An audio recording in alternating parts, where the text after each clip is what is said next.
চাঁদপুরে 20,000 আবাসিক গ্রাহকের গ্যাস সরবরাহ বন্ধ থাকায় ভোগান্তিতে পড়েছেন গ্রাহকেরা। সবচেয়ে বেশি বিড়ম্বনায় পড়েছেন গৃহিণীরা। কোম্পানির কুমিল্লা কার্যালয় থেকে বিজ্ঞপ্তিতে জানানো হয়, দুর্যোগপূর্ণ আবহাওয়ার কারণে কুমিল্লা, ব্রাহ্মণবাড়িয়া, চাঁদপুর, নোয়াখালী ও লক্ষ্মীপুর জেলায় গ্যাস সরবরাহ হ্রাস পেয়েছে। বৃহস্পতিবার ভোর থেকে পুরোপুরি বন্ধ হয়ে যায় আবাসিক গ্যাস সরবরাহ। এতে ভোগান্তিতে পড়েছেন আবাসিক গ্রাহকেরা।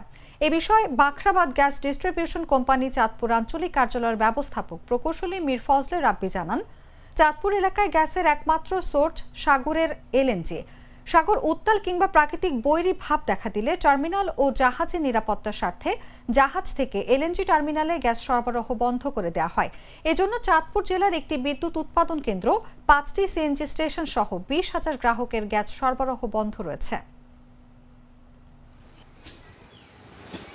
গ্যাসের যে সমস্যাটা হঠাৎ করে দেখা দিয়েছে, আমরা গত 2 দিন জানতে পেরেছি যে বিভিন্ন জায়গায় দেখা দিয়েছে।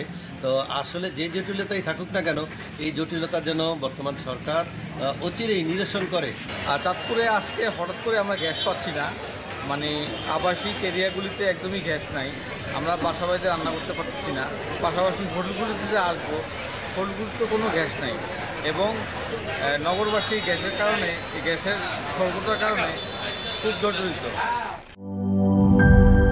লাল সবুজের দেশে নতুন রঙের বেশে ঘরে বাহিরে সাজানো বলকে রেইনবো রেইনবো রেইনবো পেইন্টস রে সাশ্রয়ী দামে দেয়াল রাঙায় রেইনবো সবার রং সবার ঘরে ঘরে Rainbow Paints, the color of joy.